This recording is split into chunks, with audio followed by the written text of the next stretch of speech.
حامدون ونصلي على رسوله الكريم. عن سلمان الفارسي رضي الله عنه قال قال رسول الله صلى الله عليه وسلم إن ربكم حي كريم يستحيي من عبده إذا رفع يديه أن يردهما صفرا.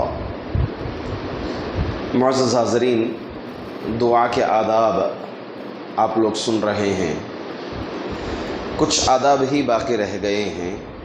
آج ایک ادب انشاءاللہ آپ کے سامنے پیش کیا جائے گا اور کل 2 سے 3 آداب باقی رہیں گے. انشاءاللہ یہ سلسلہ دعا کے آداب کا ختم ہو جائے گا. دعا کے آداب کل جو ہم جانے تھے کہ دعا کرتے وقت، خصوصاً دعا کی قبولیت کا وقت، دعا کی قبولیت کی جگہ، ویسے تو ہر جگہ دعا قبول ہوتی ہے مگر خصوصاً کچھ خاص جگہیں مقامات، اگر ان مقامات سے دعا کریں تو رد نہیں ہوتی. جیسے عرفات کے جگہ پر ہے، عرفات کے وقت، اسی طرح سے مکۃ المکرمہ وغیرہ. اسی طرح سے حالت، یہ تینوں چیزوں کا اختیار کر کے، یہ تینوں چیزوں کو موقع غنیمت جان کر کے ایک مومن دعا کرنا چاہیے. اسی طرح ایک اور ادب جو آج ذکر کیا جائے گا وہ یہ کہ دعا کرتے سمے اپنے دونوں ہاتھوں کو اٹھانا چاہیے.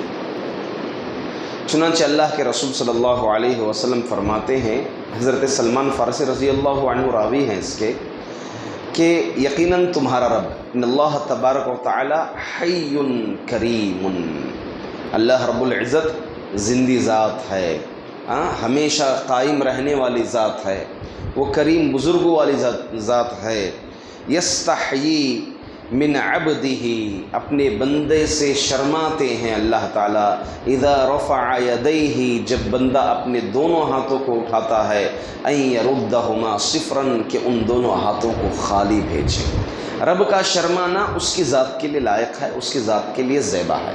یہ ہمارے شرمانے سے کمپیئر نہیں کر سکتے. اللہ تعالیٰ کے جتنے بھی اسما اور ایک تو نیمز ہیں اور دوسرے جو ہے صفتیں ہیں، شرمانا یہ اللہ کی ایک صفت ہے، تو اس کی ذات کے لیے جیسے لائق ہے، جیسے زیبا ہے، ویسے وہ شرم ہے. ہم انسان جو ہے اس کو کمپیئر نہیں کر سکتے یا انسانوں کی شرم سے کمپیئر نہیں کر سکتے. بہرحال جب بندہ اپنے دونوں ہاتھوں کو اٹھا لیتا ہے تو اللہ رب العزت ان دونوں ہاتھوں کو خالی بھیجنے کے اعتبار سے شرماتے ہیں.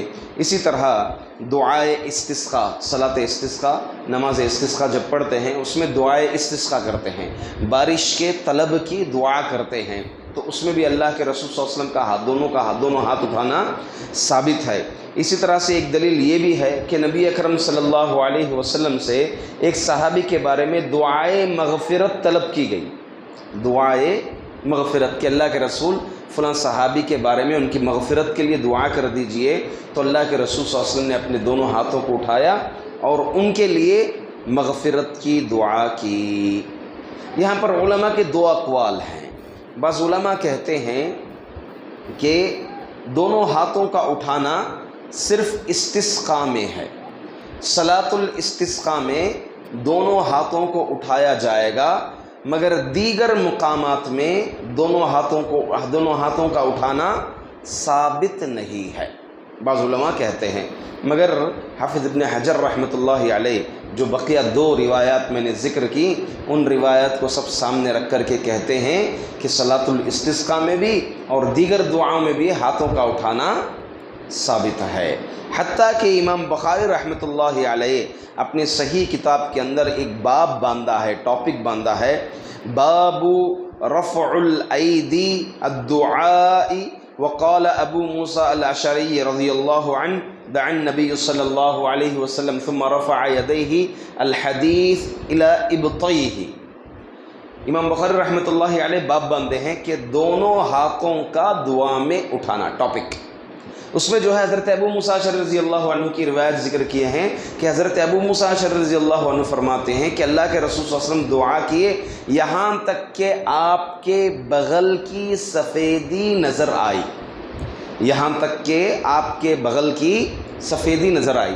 اللہ کے رسول صلی اللہ علیہ وسلم بذات خود خوشبو پسند کرتے تھے آپ، اس کے علاوہ اللہ کے رسول صلی اللہ علیہ وسلم کی خاصیت یہ تھی کہ آپ کے پسینے میں بھی خوشبو ہوتی تھی. اللہ کے رسول صلی اللہ علیہ وسلم کے پسینے میں بھی. آپ کبھی چٹائی پر سو جاتے تھے تو جب اٹھتے تھے آپ چٹائی پر سے، چٹائی چونکہ جذب کرنے والی نہیں ہوتی تھی بلکہ جو ہے پلاسٹک ٹائپ اس طرح سمجھیں آپ، تو جب گرمی میں سوتے تھے اللہ کے رسول صلی اللہ علیہ وسلم جب اٹھتے تھے تو پسینہ گر جاتا تھا اس کے اوپر. صحابیات کیا کرتے تھے، باٹلس وغیرہ لا کر چھوٹے چھوٹے چیزوں میں اس پسینے کو بھر لیتے تھے اور اس کو خوشبو میں ملا کر کے اور مزید خوشبو میں اضافہ ہو جائیں اس کو ملایا کرتے تھے عطر میں. اور یہ اللہ کے رسول صلی اللہ علیہ وسلم کی ذات سے تبرک ان کی زندگی تک ہی ہے. بعد میں جو ہے ان کے اعضاء وغیرہ تبرک کے طور پر ہونا، اس کا ثبوت آپ لوگوں کو کہیں بھی نہیں ملے گا. تو میرے کیف بات دوسری ہو گئی. بات یہ ہے کہ اللہ کے رسول صلی اللہ علیہ وسلم نے دونوں ہاتھوں کو اٹھایا، آپ کے بغل کی سفیدی نظر آئے کہ آپ کے بغل بھی عموماً تمام انسانوں کے بغل کیا ہوتے ہیں، عموماً اس یہ حصہ سیاہ ہوتا ہے انسانوں کا، مگر اللہ کے رسول صلی اللہ علیہ وسلم کی بغل جو ہے سفید تھے، یہ بھی ہیں. اسی طرح سے بے شمار روایتیں ہیں. عبداللہ بن عمر رضی اللہ عنہ کی بھی ہے، انہوں نے بھی اللہ کے رسول صلی اللہ علیہ وسلم کو اپنے دونوں ہاتھوں کو اٹھاتے ہوئے دیکھا ہے، بغل کی سفیدی دیکھی ہے. دیگر صحابہ سے بھی روایات ہیں، یہاں تک کہ علماء کرام کہتے ہیں کہ اس سلسلے میں اللہ کے رسول صلی اللہ علیہ وسلم کا دونوں ہاتھوں کا اٹھانا، اس سلسلے میں انگنت حدیثیں ہیں، یعنی اتنی حدیثیں ہیں جس کا شمار احاطہ ناممکن ہے.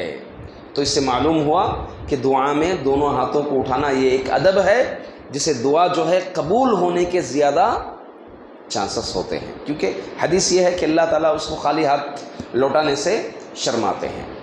اب سوال یہ ہے کہ اگر کیا دونوں ہاتھوں کو نہیں اٹھائیں گے، دعا کریں گے تو کیا دعا قبول ہوگی؟ کیا اس کا ثبوت ہے اس کا؟ ہاں، اس کا ثبوت ہے، کیونکہ دلیل اس کی یہ ہے پہلی بات کہ دونوں ہاتھوں کو اٹھانا ضروری قرار نہیں دیا گیا. یہ ادب ہے. میں شروع میں ہی آداب جاننے کا فائدہ میں یہ بتایا تھا کہ عبادات کے اگر آداب جانیں گے تو اگر ان آداب کے ساتھ عبادت انجام دیں گے تو ثواب میں زیادتی آئے گی. اگر آداب کو چھوڑ کر کے عبادت انجام دیں گے تو ثواب ملے گا، مگر جو آداب کے ساتھ عبادتیں کرتے ہیں اس میں ثواب میں زیادتی ہوتی ہے، مزید زیادتی ہوتی ہے. تو بات یہ ہے کہ دعا کو ہاتھ اٹھائے بغیر بھی دعا کر سکتے ہیں. اب کئی مرتبہ کہتے ہیں جزاک اللہ خیر، کیا ہے یہ؟ دعا ہے. السلام علیکم ورحمۃ اللہ وبرکاتہ، کیا ہے؟ دعا ہے. کیا دونوں ہاتھوں کو السلام علیکم ورحمۃ اللہ وبرکاتہ اس طرح سے؟ نماز کی دعائیں ہیں، رب اغفر لی رب اغفر لی، نماز کی دعائیں ہیں. اور اسی طرح گھر میں داخل ہونا، گھر سے نکلنا، بیت الخلاء جانا، بیت الخلاء سے نکلنا، ایسے کئی مقامات پیار کیا ہیں، اذکار ہیں، دعائیں ہیں، وہ بھی دعائیں ہیں. تو ان تمام دعاؤں کو بھی بغیر ہاتھ سے کیے گئے ہیں، اس کا ثبوت ہے. تو اسی طرح سے اگر کسی انسان کو دعا کرنا رہا تو کوئی ضروری نہیں کہ وہ اپنے دونوں ہاتھوں کو اٹھائے.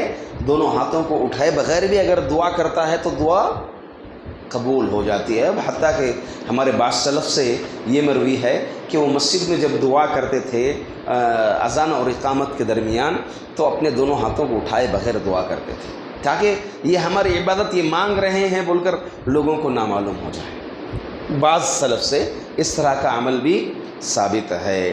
تیسرا مسئلہ یہ ہے ہاتھ اٹھانے کے سلسلے میں بھی کہ دعا کرنے کے بعد ہاتھ اٹھا کر کے دعا کر دیتے ہیں، دعا ختم ہونے کے بعد ہاتھوں کا پھیرنا. کئی لوگ تو بوسہ دیتے ہیں، ہاتھوں کو پھیرتے ہیں. اس طرح کیے بغیر جو ہے اپنی دعا انکمپلیٹ سمجھتے ہیں. تو یہ مسئلہ کیا ہے؟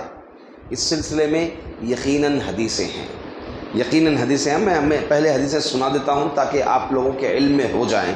پھر اس کا حکم کیا ہے انشاءاللہ میں آخر میں بتاؤں گا. رسول اللہ صلی اللہ علیہ وسلم نے فرمایا صلی اللہ ببطون اکفکم ولا تسألوه بظہرها فاذا فرغتم فامسحوا بها وجوہکم. تم اللہ تعالیٰ سے اپنے باطن ہاتھ سے مانگو، مطلب ایسے مانگو، ظاہر ہاتھوں سے مت مانگو. جب مانگے کے بعد تم کیا کرو، اس کو مانگنے کے بعد فامسحوها بوجوہکم، تمہارے چہروں کو کیا کر لو، تم مسح کر لو. حدیث ضعیف ہے. حدیث کیا ہے؟ ضعیف ہے. اسی طرح سے ایک اور روایت ہے اذا رفع فی الدعاء لم يعطها حتى يمسح بهما وجهه.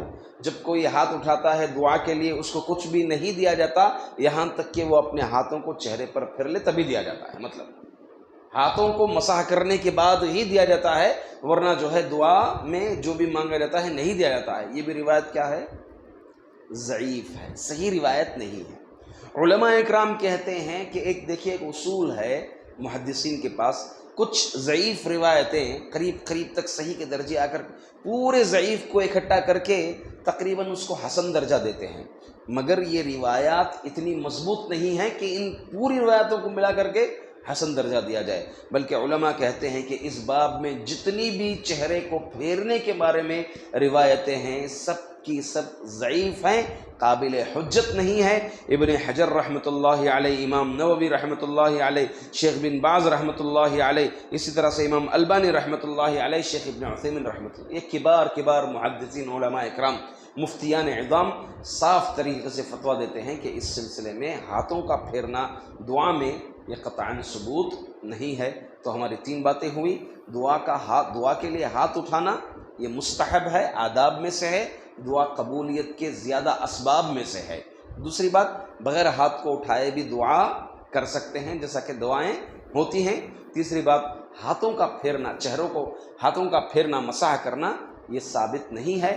اس سلسلے میں جتنی بھی روایتیں ہیں وہ سب کی سب ضعیف ہیں۔ کچھ لوگ قرآن کی تلاوت کر کے بھی پھیر لیتے ہیں، تو یہ سب بالکل ثابت نہیں ہے۔ اللہ تعالیٰ سے دعا ہے کہ اللہ رب العزت ہم تمام کو حق والا علم جاننے کی توفیق عطا فرمائے، اس پر عمل پیرا ہونے کی توفیق عطا فرمائے، دعا کے تمام آداب کو اپناتے ہوئے دعائیں مانگنے کی توفیق عطا فرمائے۔ اللہ ہماری ٹوٹی پھوٹی عبادتیں، ٹوٹی پھوٹی دعائیں قبول فرمائے۔ آمین۔ وآخر دعوانا ان الحمد للہ رب